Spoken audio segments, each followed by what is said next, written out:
Bien, siendo las 9:06, vamos a empezar.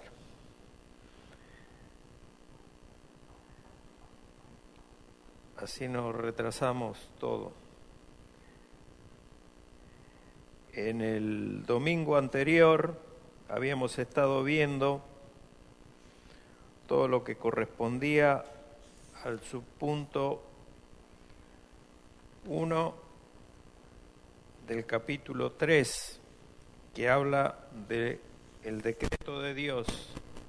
Hoy vamos a ver la parte 2, pero a modo de recordatorio para darle una continuidad al estudio, voy a leer la definición de la declaración de fe del punto 1 sin entrar en los versículos, simplemente leer cómo viene redactando la declaración de fe, lo que pensamos, lo que creemos.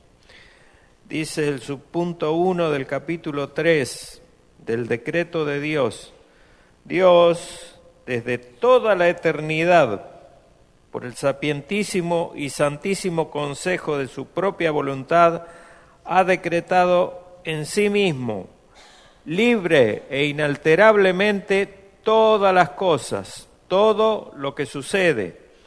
Sin embargo, de tal manera que por ello Dios ni es autor del pecado, ni tiene comunión con nadie en el mismo, ni se hace violencia a la voluntad de la criatura, ni se quita la libertad o contingencia de las causas secundarias, sino que más bien las establece. En lo cual se manifiesta su sabiduría en disponer todas las cosas y su poder y fidelidad en llevar a cabo sus decretos. Hasta ahí habíamos visto. Lo que significa todo este palabrerío es que Dios ha decretado todo lo que sucede y todo lo que sucederá. De manera que, como ocurre en el ámbito humano, en todos los ámbitos humanos el pecado abunda y sobreabunda, pero Dios no es autor del mismo, ni tiene nada que ver con el mismo, aunque sí sabemos que utiliza el pecado y utiliza el mal para llevar las cosas según su propósito a buen término. Habíamos dado el ejemplo de José, lo habíamos repetido un par de veces. Lo que el hombre piensa en su maldad, Dios lo transforma para hacer el bien que Él quiere, que Él desea, que Él ha decretado. Hablábamos también, habíamos tenido un momento para reflexionar sobre cuál es la libertad del hombre, cuánta libertad tiene el hombre, cuál es el libre albedrío del hombre. Si decimos que Dios controla todas las cosas, Dios ha decretado todas las cosas, entonces ¿cómo puede ser posible que el hombre tenga un verdadero libre albedrío? ¿Y qué significa esto? Después vamos a desarrollar tal vez un poco más esta parte cuando llegue el momento, porque es un tema muy, muy importante. Ahora quería leerles una porción del Salmo 62 y vamos a orar. Dice la palabra de Dios, 62:1 de Salmos: En Dios solamente está callada mi alma, de Él viene mi salvación. Él solamente es mi roca y mi salvación, es mi refugio, no resbalaré mucho. ¿Hasta cuándo maquinaréis contra un hombre, tratando todos vosotros de aplastarle? Como pared desplomada y como cerca derribada, solamente consultan para arrojarle de su grandeza. Aman la mentira, con su boca bendicen, pero maldicen en su corazón. Esa es la condición del hombre, hermanos. Esa es la condición en la que estábamos todos. Dios nos dio la posibilidad de poder salir de eso cuando nos dio la fe para creer, y a través del Evangelio nosotros hemos respondido al su llamado. Hoy somos nueva criatura. Repito, hoy somos nueva criatura. Las cosas viejas, dice la Escritura, pasaron. Y aquí Dios hace todas las cosas nuevas en nosotros. Así que ya no pensemos como pensábamos antes, sino pensemos con la mente de Cristo, que es lo que tenemos ahora. Padre Santo, nuestro buen Dios, nuestro Señor, nuestro Rey soberano, te damos gracias por este día que nos has dado, Señor. Te doy gracias en lo personal por estos hermanos que están hoy puntualmente aquí, recibiendo de tu gracia, de la enseñanza. Te pido personalmente, Señor, que me asistas, que me des de tu sabiduría, Señor, la sabiduría que viene de lo alto. Y te pido por mis hermanos para que le des un corazón y una mente despejada, totalmente libre de preocupaciones, de ansiedades, de vanidades, Señor, para que ellos puedan atesorar tu palabra, que es buena, agradable y perfecta en gran manera. Gracias, Señor, por este tiempo, gracias por la escuela bíblica de nuestra congregación, de nuestra iglesia, Señor, que es tu iglesia. Y te pedimos que bendigas este tiempo de principio a fin, Señor, más en este día tan especial en que vamos a recordar tu muerte sacrificial en la cruz en lugar nuestro. La muerte de Cristo Jesús, nuestro Redentor, el Cordero sin mancha, el Cordero perfecto que se dio por nosotros, pecadores. Gracias, Padre, por ese regalo tan precioso. Te lo damos y te pedimos que nos asistas en el precioso nombre de Cristo Jesús. Amén y amén. La Confesión de Fe de Londres de 1689, en su capítulo 3 del Decreto de Dios, en el subpunto 2, ustedes ven que hay un subpunto que dice 2 puntos y una descripción, y luego hay un numerito pequeño. Bueno, el primer numerito que tiene un punto al costado y que después marca la definición, le vamos a llamar subpunto. Capítulo 3, subpunto tanto, 2, 3, lo que fuere. Y al numerito apartado le voy a llamar. Les doy esta referencia para que ustedes se guíen y no se pierdan. Entonces, en el subpunto 2, apartado 1, dice la confesión de fe: aunque Dios sabe todo lo que pudiera o puede pasar en todas las condiciones que se pueden suponer o se puedan suponer, hasta ahí es el punto 1. Sigue: sin embargo, nada ha decretado porque lo previera como futuro o como aquello que había de suceder en dichas condiciones. Esto es muy importante que lo entendamos así. Dios sabe todo porque Dios es omnisciente, conoce todo, conoce el presente, ha conocido el pasado, conoce el futuro también, pero eso no lo coacciona para que Él tome decisiones, y esto es muy importante que lo entendamos. ¿Por qué? Porque la teología arminiana, cuando se habla de elección incondicional, tiene un prurito muy grande, se empiezan a rascar por todos lados. Y dicen que la elección no es como Dios dice, por su soberanía, sino que la elección se basa en la presciencia de Dios, que Dios sabía quiénes iban a creer y a esos que iban a creer, Él los eligió. O sea que el que da el primer paso para la salvación es el hombre en su teología torcida y errada. La Biblia no dice eso. La Biblia dice que tenemos un Dios soberano, todopoderoso, y Él decreta todo lo que ha de pasar. Él decreta, no el hombre. Y también dice muy claramente que ningún hombre busca a Dios, que todos se apartaron y que no hay ninguno bueno. Entonces, aunque Dios sabe todo lo que pudiera o puede pasar en todas las condiciones que se puedan suponer, acá estamos hablando de algo que se llama omnisciencia de Dios. Es una característica, es uno de los atributos de Dios que no es comunicable al hombre. O sea, sabemos que Dios tiene atributos que son parte comunicable y en parte no comunicables al hombre. Esta es una característica que no es transmisible de Dios al hombre.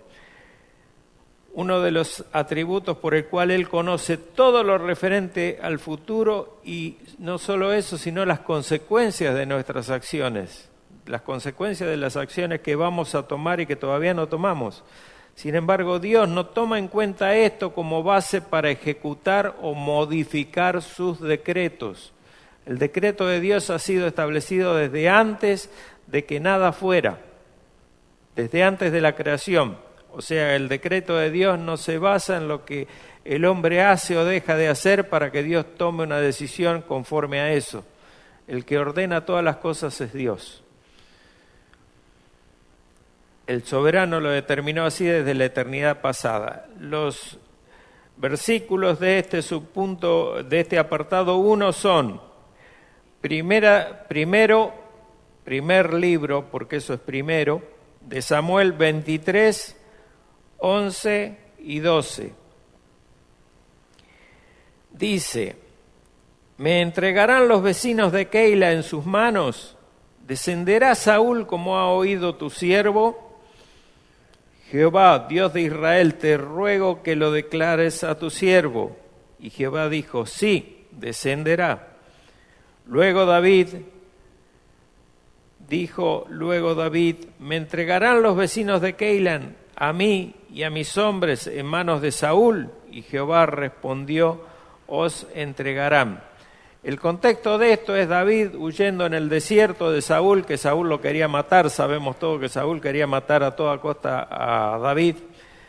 Y huyendo en el desierto con una parte de su ejército, una parte pequeña de su ejército, David escucha que los vecinos de Keila estaban siendo asolados por los filisteos, y los filisteos robaban su cosecha, como hacían los madianitas también con los judíos. Entonces consulta David a Dios si descenderá él para tomar cartas en el asunto a Dios, cosa que todavía no está acá, pero ustedes pueden leer primero de Samuel 23 y lo van a entender fácilmente. Desciende, derrota, porque Dios puso en manos de David la victoria, derrota a los filisteos se van, pero a todo esto Saúl se entera de que está David en ese lugar. Entonces se viene a matarlo, pero David es avisado de esto, entonces David consulta de nuevo a Dios y Dios le dice que sí, que lo van a traicionar, que Saúl va a venir a matarlo y que los vecinos de Keila lo iban a traicionar. Eran unos desgraciados, no le cabe otra. Después que lo salva, porque Saúl, si fuera por la fidelidad al rey, que era Saúl, es entendible, pero Saúl no los vino a liberar, los liberó David. Sin embargo, igual los entregarían en manos de Saúl. Así que bueno, David después huye. Pero todo lo que iba a pasar, la cuestión es esta: Dios lo sabía. Por eso que cuando yo consulto a Dios, Dios me responde de acuerdo a lo que Él sabe que va a pasar, y es la única seguridad que puedo tener. La cuestión es cómo estoy seguro de cuál es la voluntad de Dios, que es el gran problema de todos o de la mayoría de nosotros. La voluntad de Dios se conoce únicamente estando en el Espíritu, viviendo en el Espíritu y con la llenura del Espíritu Santo. Y la voluntad de Dios, agradable y perfecta, es esta, está aquí, no está en otro lado.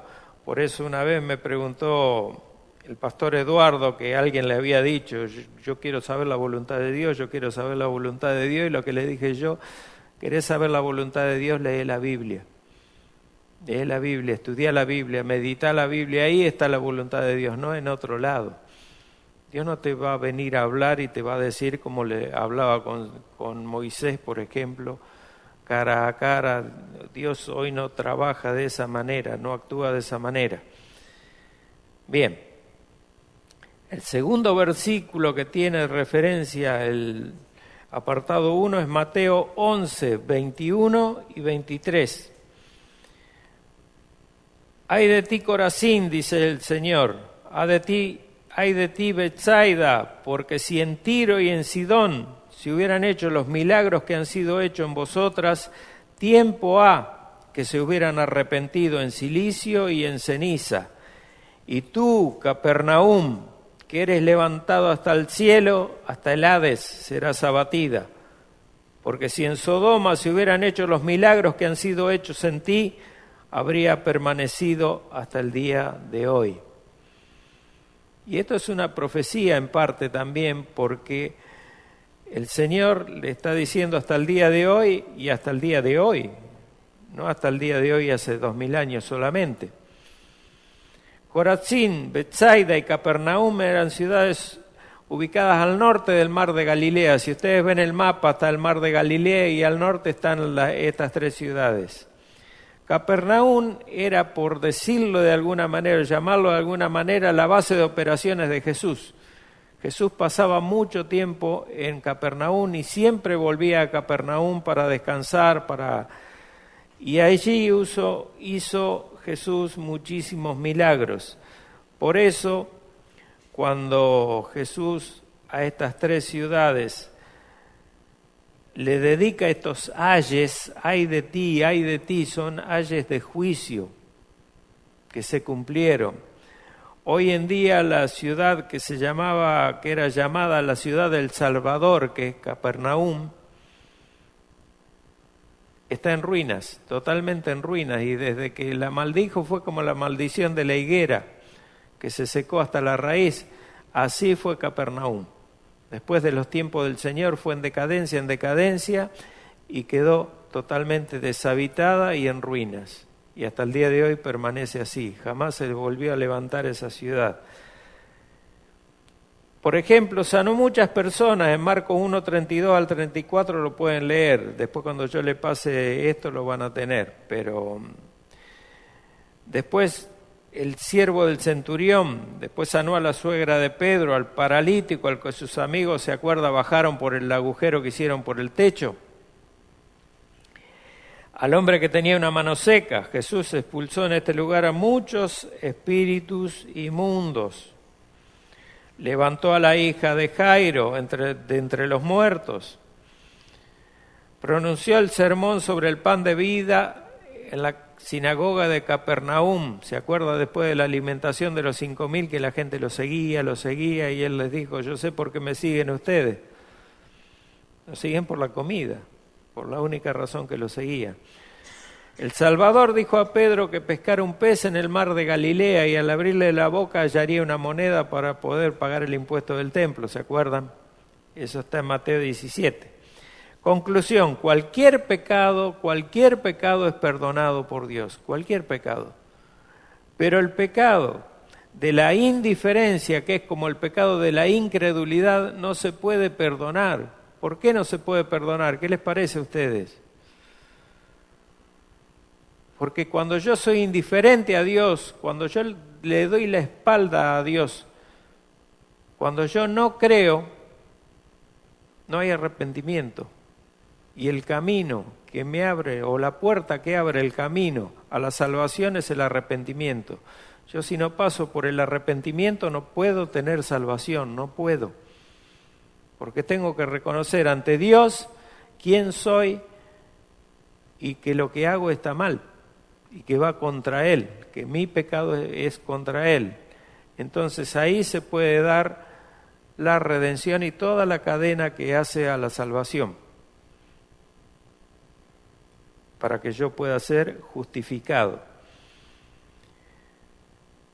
El último versículo citado de este apartado es Hechos 15, 18, que dice el Señor que hace conocer todo desde tiempos antiguos.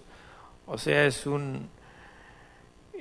algo histórico. El libro de Hechos, ¿se acuerdan? Es un libro histórico. Entonces está registrado que Dice el Señor que hace conocer todo esto desde tiempos antiguos. Es un conocimiento básico que tenía desde los principios de la iglesia misma todos los creyentes. Dios hace conocer todo desde tiempos antiguos porque todo lo sabe. Hasta ahí. El subpunto 2, apartado 2. Dice, sin embargo, nada ha decretado porque lo previera como futuro o como aquello que había de suceder en dichas condiciones. Dios no actúa aquí de acuerdo a su presciencia, como argumentan los arminianos y semipelagianos, que es casi lo mismo, negando a rajatablas la soberanía de Dios en aspectos que no aceptan, porque en realidad tuercen la Escritura estos hermanos porque no aceptan la soberanía de Dios. No aceptan que el hombre está fuera de todo lo que Dios hace. Quieren darle un protagonismo al hombre, que algo tiene que ver con la salvación, porque interpretan mal los versículos, como Juan 3:16. Por ese motivo emplean un razonamiento complicado y adaptan la Escritura inspirada a su lógica humana, rechazando de esta manera el decreto de Dios y suavizando o humanizando el significado de este y otros tantos fragmentos de la Escritura, desarticulando así completamente el significado claro y simple del texto, porque la Biblia es clara y es simple. Y cuando no es clara, esos pasajes que no son tan claros son entendidos cuando nosotros lo relacionamos con otros pasajes que son más claros que ese. La Biblia interpreta a la Biblia, pero para eso hay que conocer la Escritura, no puede cualquier indocto hacer esto. Por eso que es necesario leer la Biblia, es muy necesario leer la Biblia. No digo estudiarla en profundidad porque eso es algo que no terminaría en toda su vida, pero sí leerla una vez, leerla 2 veces. ¿La Biblia se puede leer en un año? Sí, se puede leer en un año. ¿Se puede entender algo? Algunas cosas sí, otras cosas no. Entonces hay que volver a leerla. Y hay que volver a leerla. Este subpunto 2 tiene como versículo asociado Isaías 40, versículos 13 y 14. Dice Isaías, ¿quién enseñó al Espíritu de Jehová o le aconsejó enseñándole? ¿A quién pidió consejo para ser avisado? ¿Quién le enseñó el camino del juicio o le enseñó ciencia o le mostró la senda de la prudencia? Isaías hace una pregunta en cierto modo retórica, porque la respuesta corta es nadie. Nadie. Es muy claro que nadie jamás enseñó a Dios en la persona del Espíritu Santo, sino todo lo contrario. Jesús dijo, y lo leemos en Juan 14:26, dice el Señor, el Espíritu Santo a quien el Padre enviará en mi nombre, Él os enseñará todas las cosas. No algunas, todas las cosas. ¿Quién nos enseñará todas las cosas? El Espíritu Santo de Dios. ¿Y quién enseña el Espíritu Santo de Dios? Nadie. Nadie. En consecuencia, tampoco nadie le aconsejó ni podría hacerlo jamás. Otro versículo que me encanta a mí, el capítulo 9 de Romanos, yo creo que es un capítulo después del capítulo 8, que yo me gozo en leerlo y releerlo y releerlo. Y lo vamos a leer y releer varias veces en esta clase porque tiene mucho que ver, está repetido en muchos de los apartados en muchas de las afirmaciones de la declaración de fe. Dice Romanos 9 del 11 al 18. Pues no habían aún nacido, ni habían hecho ni bien ni mal, para que el propósito de Dios, conforme a la elección, permaneciese no por las obras, sino por el que llama. Se le dijo, el mayor servirá al menor, como está escrito, a Jacob amé, mas a Esaú aborrecí. Hasta ahí. hasta el versículo 12 vamos a ver.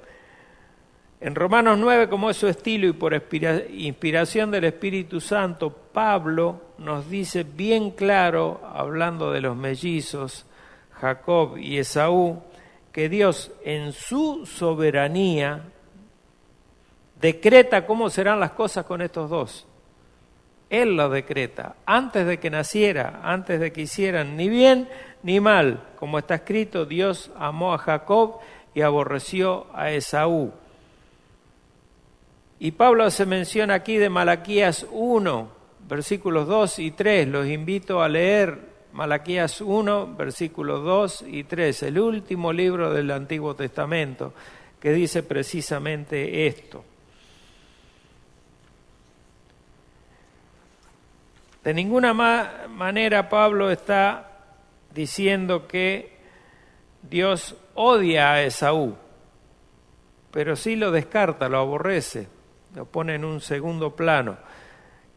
El Altísimo está cambiando la ley de la primogenitura acá, además. En su soberanía la está cambiando, porque el menor va a ser el líder y el mayor va a servir al menor. Jacob, el engañador, de cuyos lomos saldría la nación del Israel étnico, va a ser la cabeza.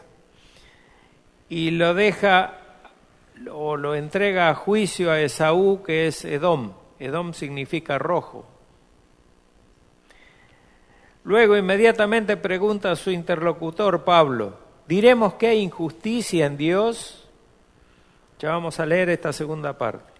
Y responde inmediatamente con un enfático y rotundo de ninguna manera, y a continuación hace una afirmación tan contundente que echa por tierra cualquier argumento que niegue la soberanía divina y la gloria que le corresponde. Ya lo leímos en el punto 1 y lo releeremos ahora del versículo 16 al 18. Dice la palabra de Dios, así que no depende del que quiere ni del que corre, sino de Dios que tiene misericordia. Porque la Escritura dice a Faraón, para esto mismo te he levantado, para mostrar en ti mi poder y para que mi nombre sea anunciado por toda la tierra. De manera que de quien quiere tiene misericordia y al que quiere endurecer, endurece. Después Pablo en Romanos 11:34 y 1 Corintios 2:16 sigue la misma línea de pensamiento y expresa lo mismo que Isaías y que toda la Escritura, porque toda la Escritura habla exactamente de lo mismo. Dice Romanos 11:34, porque ¿quién entendió la mente del Señor? ¿Quién entendió la mente del Señor? ¿O quién fue su consejero? Y 1 Corintios 2:16 dice casi lo mismo, porque ¿quién conoció la mente del Señor? ¿Quién le instruirá? Mas nosotros tenemos la mente de Cristo. Nosotros sabemos cómo Cristo piensa. No somos sabios como Cristo, pero sabemos la forma de pensar de Cristo. ¿Cuál es? Eso se refiere a la mente de Cristo. Una mente de Cristo es una mente apegada a la obediencia o apegada a la Escritura, apegada a lo que Dios dice y obediente a lo que Dios dice. Esa es la mente de Cristo.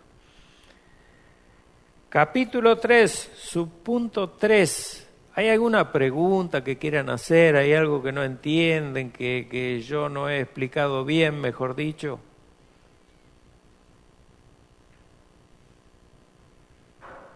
Bueno, ¿no entendieron nada o entendieron todo?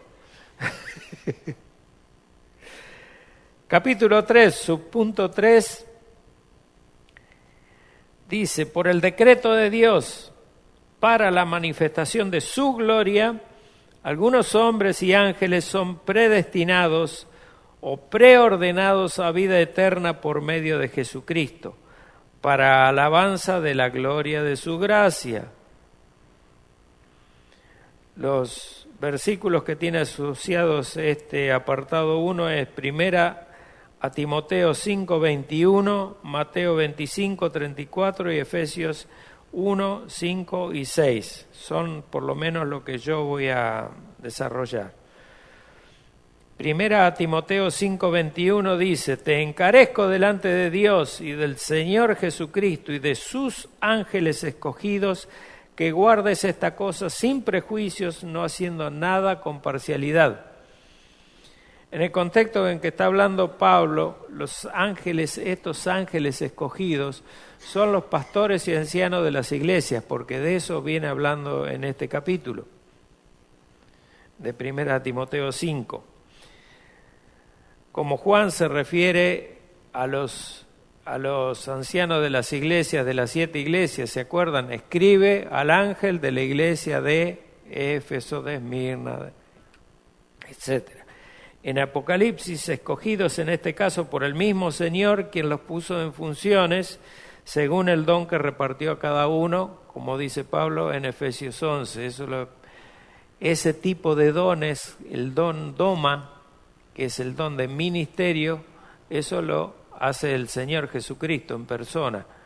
No lo hace el Espíritu Santo, sino el Señor Jesucristo en persona es quien llama al pastorado, quien llama al apostolado, quien llama al maestro, al que iría a enseñar en la congregación, como yo, por ejemplo. No es algo que venga solo como un don, carisma, como el resto de los dones, o como un don enérgema que ya no están en funciones. Bueno, ya lo veremos cuando demos dones. Ministerios, exactamente, ministerios. O sea, el don doma es un don que es ministerio, el pastorado es un ministerio, el apostolado es un ministerio, el que enseña, el maestro, es un ministerio. Y el don, carisma, por ejemplo, del maestro, es el don de enseñanza. O sea, no existe el don de maestro, existe el don carisma de enseñanza, que es el que tiene el maestro. Con el pastor es más complicado porque tiene varios dones, una serie de dones que hacen que el pastor pueda presidir, deba saber enseñar correctamente. Lo que vemos nosotros en el pastor Raúl, debe ser un hombre piadoso, un hombre bueno, un hombre que tenga carácter por sobre todas las cosas. Un pastor sin carácter no sirve. El pastor sobre todas las cosas, como yo diría, como en Dios el principal atributo es la santidad, en el pastor uno de los principales atributos es el carácter. Y eso te lo da Dios cuando te llama al ministerio. ¿Por qué? Porque en el ejemplo de David, por ejemplo, David decía, cuando aparece un oso, cuando aparece un león, él lo enfrentaba. Si hubiera un pastor que fuera cobarde, que no quiere enfrentar los peligros que hacen a que su rebaño se disperse o sea atacado, no sirve.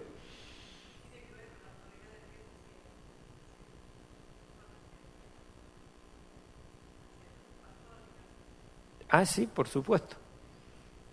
Dios preordena en la persona de Jesucristo, que es Dios, Él llama al ministerio.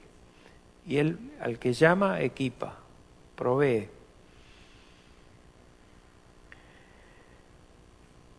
Primera Timoteo 5:21 dice eso, no hagas nada con parcialidad. Y bueno, habíamos dicho este tema de los dones, que no es un anexo, digamos. Mateo 25:34. Entonces el rey dirá a los de su derecha: venid benditos de mi Padre, heredad el reino preparado para vosotros desde la fundación del mundo. Esto habla de una clarísima predestinación y preordenación. Preordenación y predestinación para salvación en este caso. Si ustedes quieren pueden leer Mateo 25 más en profundidad y lo van a ver a todo esto en su contexto debido. Pero el Señor es el que llama a los de su derecha: venid, benditos de mi Padre, y a los de su izquierda al fuego eterno, a las tinieblas de afuera, a los cabritos, cuando separa las ovejas de los cabritos. Efesios 1, 5 y 6 dice: en amor, habiéndonos predestinado para ser adoptados hijos suyos por medio de Jesucristo, según el puro afecto de su voluntad, de la voluntad de Dios, para alabanza de la gloria de su gracia, con la cual nos hizo aceptos en el amado. Esto es el Señor Jesucristo. Mateo 25, al igual que Efesios 1, nos deja una clarísima imagen de cómo Dios ordena y preordena conforme a su decreto eterno todas las cosas, no algunas, todas las cosas, como venimos viendo en los versículos anteriores. El reino al que son llamados los benditos del Padre fue preparado, ya estaba preparado. Esto es decretado para que cada uno, desde antes de la fundación del mundo, es decir, muchísimo antes que cualquiera de ellos hubiera nacido, hubiera sido siquiera pensado, solamente Dios lo pensó.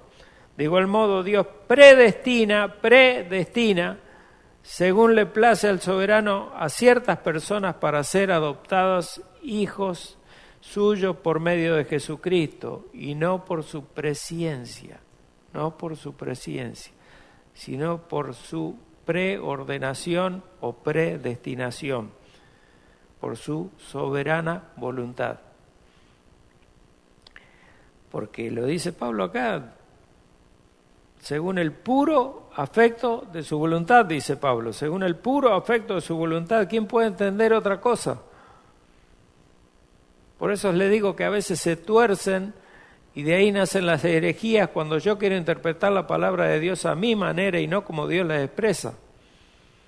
Si dice que por el puro afecto de su voluntad, es por el puro afecto de su voluntad, no hay otra. No hay otra. Y esto con un solo propósito, para alabanza de la gloria de su gracia. Para alabanza de la gloria de su gracia. Todo lo que Dios hace, lo hace absolutamente ejerciendo su voluntad soberana. Este es el resumen. Sin que medie ninguna acción por parte del hombre que lo condicione. El hombre no puede condicionar a Dios. Por ejemplo, la elección incondicional del hombre para salvación. No es el hombre el que va a Dios, no es el hombre. Si bien, vamos a tomar Juan 3:16, para todo aquel que en él cree. Esto es una posibilidad porque es verdad, para todo aquel que en él cree. Pero ¿quién es el que en él cree? Si el hombre es enemigo de Dios, por definición es así. El hombre es enemigo de Dios. ¿Quién cree en Dios? En este Dios, en el Dios de la Biblia. Yo creo en mi Dios, en el Dios que yo me fabrico a mi imagen y a mi semejanza. En ese Dios sí creo. A ese Dios sí le pido, a ese Dios sí le ruego. Pero no a este Dios de la Biblia, porque este Dios de la Biblia exige obediencia.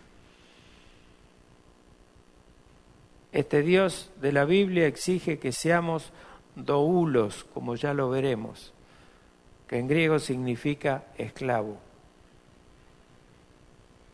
Dios nos ata a Él, nos ata a Jesucristo, cuando nosotros creemos, cuando nosotros somos realmente convertidos a Cristo. Somos una unión con Cristo. Por eso Pablo en tantos lugares, en casi todas sus cartas, habla de en Cristo. Esas dos palabras, en Cristo definen al verdadero cristiano. El que está en Cristo, el que está en plena obediencia, el que está atado, el que está encadenado, ya lo vamos a ver. Su punto 3, apartado 2, dice la declaración de fe: a otros se les deja actuar en su pecado para su justa condenación, para alabanza de la gloria, esta vez de su justicia. Antes era de la gloria de su gracia. ¿Por qué? Porque hablaba de salvación, la gracia que es para salvación. Acá habla de su justicia. Ustedes ven, todos vemos en los noticieros muchas veces, que desgraciadamente la maldad del hombre mata a una persona. Y sale toda la familia a pedir justicia, pedir justicia, pedir justicia. Un día lo publiqué en Facebook a esto. ¿Qué piensa la persona cuando habla de justicia? ¿Qué es lo que quiere? ¿Qué es lo que quiere? Porque si yo le pido a Dios que me dé justicia, me mata. Si yo le pido a Dios que sea justo conmigo, Dios me mata, Él me da su gracia precisamente para eso. Gracia, digo yo siempre, es un paso más allá de la misericordia. ¿Por qué? Porque la misericordia consiste en no darte lo que vos mereces. Eso es la misericordia. Pero la gracia va un paso más allá porque no solo no te da lo que mereces, sino que te da algo que no mereces. O sea que encima que te salva, te llena la cuenta porque te hace coheredero con Cristo, te justifica, te quita toda la culpa por el pecado y te adopta hijo suyo. Si fuera misericordia solamente, basta con no darte lo que mereces y se terminó. Pero la gracia de Dios va más allá, por eso es bueno entender lo que es la gracia de Dios, qué significa. Y todo lo que Cristo ha hecho, qué significado tiene para nuestra vida. No se queda con que no nos manda al infierno y se terminó, ya estamos. No es eso. No es eso. Solamente. Los versículos asociados a este punto son Juan 12, 37 al 40, Romanos 9, 6 al 24, Primera de Pedro 2, 8 al 10 y Judas 4. Yo creo que hasta aquí vamos a llegar, vamos a ver si desarrollamos parte de esto solamente porque vamos en 40 minutos y no me quiero pasar. Dice, o como explicación, la gracia de Dios en el hombre obra de manera misteriosa, muy misteriosa, en el sentido de que Él, según su palabra, si leemos la palabra de Dios, Dios no justifica al impío. Leamos Éxodo 23, 7 y dice Dios, porque yo no justificaré al impío, sino que lo condena para ejecutar su justicia. En Primero de Reyes 8:32 dice, condenando al impío y haciéndolo recaer sobre su proceder sobre su cabeza, y haciendo recaer su proceder sobre su cabeza. Eso es lo que hace Dios con el impío. Dios no lo justifica. En el caso de los impíos que no son elegidos para salvación, los deja actuar en su pecado. Denle nomás, hagan, no se hagan problema. Dándoles no gracia, sino justicia. Dios no le da a ellos su gracia salvífica, sino que le da justicia. Por eso que dice, para alabanza de la gloria de su justicia, el punto. La gloria de su justicia. Dios se glorifica haciendo justicia, la cual para ellos resulta en condenación, porque hacen maldad. En cambio, al que Dios ha elegido, lo declara justo. A nosotros, espero que a todos. Aunque no hay nadie justo, pero lo justifica Él por medio de la obra de Jesucristo en nuestro favor. Romanos 5.1, ¿cómo dice Romanos 5.1? Justificados pues por la fe, tenemos ¿qué? Paz para con Dios, ¿por medio de quién? De nuestro Señor Jesucristo. Eso es justificación por la fe. Y el Padre mismo es quien nos provee esa fe para poder creer y ser salvos. Efesios 2, 8 y 9, porque por gracia sois salvos. ¿Por medio de qué? De la fe. Y esto no de vosotros, porque la fe no es tu fe, es la fe que Dios te da. Porque es un don de Dios y no por obras, no por obras. ¿Para qué? Para que nadie se gloríe, para que nadie se ufane de decir, por mí. Porque yo vine a Cristo y le pedí que me salve. No es así, hermano, no es así.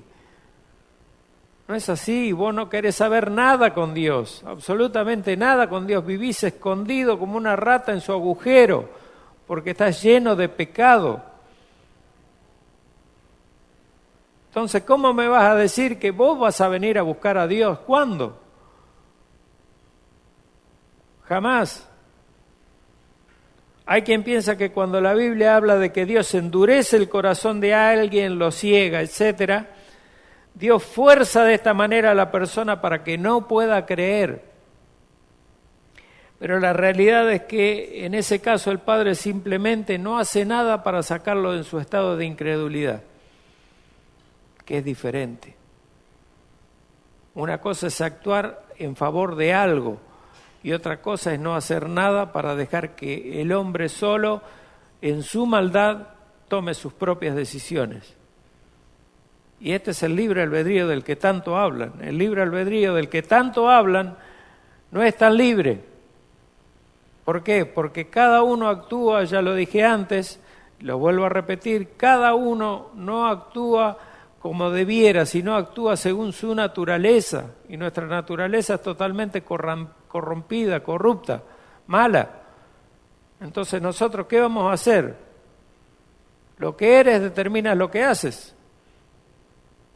Lo que eres determina lo que haces. Es una sentencia que es así, la verdad es esa. Entonces, si eres un corrupto, vas a hacer corrupción, vas a hacer obras corruptas. Lo bueno que podés hacer, como dice el Señor, si alguno hace una buena dádiva y da algo bueno a sus hijos, como dice el Señor Jesucristo, eso es un acto bueno, un acto de bondad. El hombre puede hacer actos de bondad para con los suyos, pero no para la gloria de Dios. Entonces, ese no es un acto bueno para Dios, es un acto bueno para nosotros, entre nosotros, pero Dios queda totalmente aparte.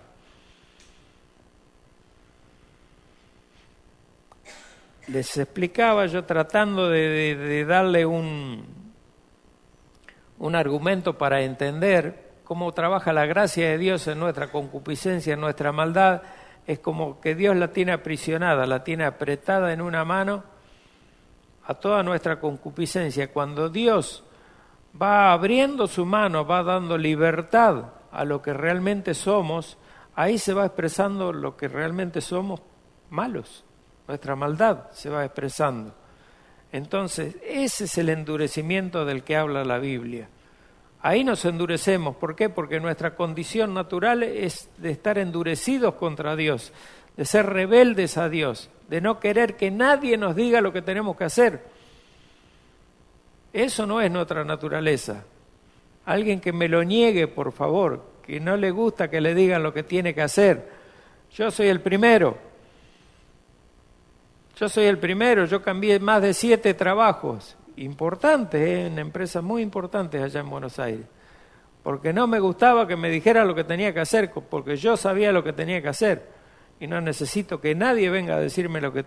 Con Dios, ¿qué te parece? Si le decía eso a mi jefe que lo veía, a Dios que no lo veo, peor todavía. Y eso es lo que hace el hombre. Una figura que pone Samuel Pérez Millos dice, Dios le pone la mano en la cara al hombre y mira para otro lado y dice, vos a mí no me vas a mandar. Eso es lo que hace el hombre. Maldad.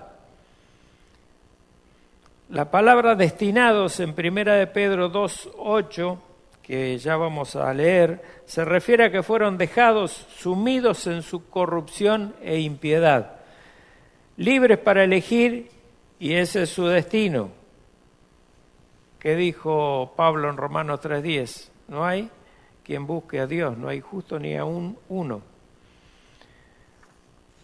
Juan 12:37 al 40, para leer los versículos apartados aquí, dice, pero a pesar de que habían hecho tantas señales delante, que había hecho el Señor Jesucristo, tantas señales delante de ellos, no creían en Él, para que se cumpliera la palabra del profeta Isaías que dijo, Señor, ¿quién ha creído nuestro anuncio y a quién se ha revelado el brazo del Señor?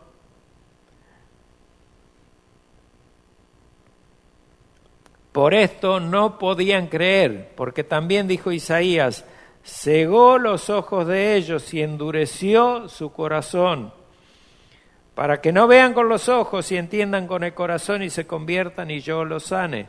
O sea, así se glorifica a Dios en la maldad del hombre, dejándolos hacer su propia voluntad.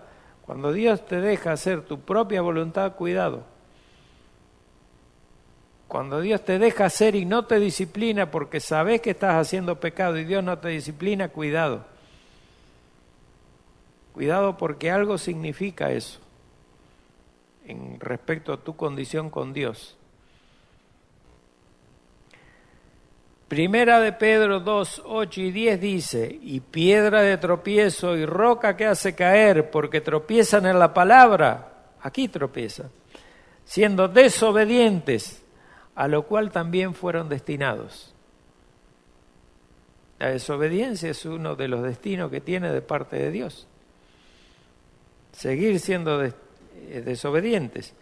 Mas vosotros, versículo 9, sois linaje escogido, real sacerdocio, nación santa, pueblo adquirido por Dios para que anunciéis las virtudes de aquel que os llamó de las tinieblas a su luz admirable.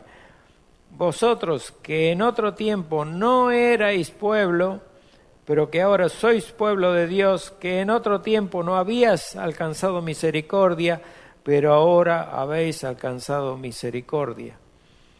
A unos los deja, a otros los salva. La gracia común es para todos los hombres, por eso todos los hombres pueden vivir y hacer libremente dentro de su libertad limitada. Pero la gracia salvífica es la que cambia todo para el creyente. Porque Dios no nos deja hacer lo que nosotros queremos. Cuando eres un hijo de Dios y estás haciendo macana, Dios de última te disciplina. Primero te va poniendo pruebas, si no, con las pruebas no te alcanza, te disciplina. Y ese es un hijo de Dios. Porque el Padre al que ama, disciplina. Y azota a todo el que adopta por hijo, dice. Y nosotros somos hijos adoptados. Así que tenemos que recibir de parte del Señor cuando hacemos las cosas mal. Tenemos que hacerlo. Si no recibimos nada y podemos seguir haciendo lo que se nos cante y viva la pepa, como dice el dicho, hay algo mal. Hay algo mal. Judas 4. Porque algunos hombres han entrado encubiertamente, está hablando de la iglesia, los que desde antes habían sido destinados para esta condenación, hombres impíos que convierten en libertinaje la gracia de nuestro Dios y niegan al Dios, el único soberano, y a nuestro Señor Jesucristo. Estos son los que alteran y adulteran la palabra de Dios. Acuérdense que en un momento, no sé si en una prédica o en una enseñanza, no sé, no recuerdo ya, les dije que la corrupción en la iglesia no viene de afuera, nace desde la misma congregación. Por eso les hablaba de la murmuración, donde se genera toda la división y todos los problemas en la iglesia cuando la iglesia murmura. Es muy peligroso. Y murmurar significa hablar mal de alguien que no está. Lean Mateo 18, ahí van a saber ver cómo Dios resuelve las cosas en la iglesia. De uno a uno, si tu hermano ha pecado contra ti, ve y díselo a tu hermano. Y si no, toma 1 o 2 testigos contigo y ve y de vuelta a tu hermano. Y si sigue sin hacer caso, dilo a la iglesia, dice el Señor. Y si a la iglesia tampoco hace caso, tenlo por gentil y publicano. Pero ahí la iglesia no murmuró, el hermano no murmuró, lo enfrentó directamente y lo corrigió. Si reconoce, dice, has ganado a tu hermano, y si no, bueno, chau, que te vaya bien. Hermanos, vamos a dar gracias al Señor por su palabra, por su enseñanza.